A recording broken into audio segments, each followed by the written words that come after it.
நாம ஒரு செயல் செஞ்சா அது நமக்கு நல்லது நடந்தா சந்தோஷம்தான். ஆனா அதே செயல் நம்மளை சுத்தி இருக்கிறவங்களுக்கும் நல்லது நடந்தா அதான் சரியானதும் கூட.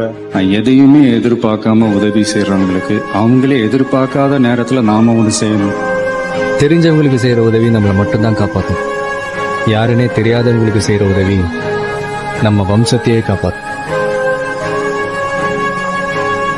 இவருடைய எண்ணத்துக்கு ஏத்த மாதிரி உருவாகணும். அதுதான் இவருடைய பெரிய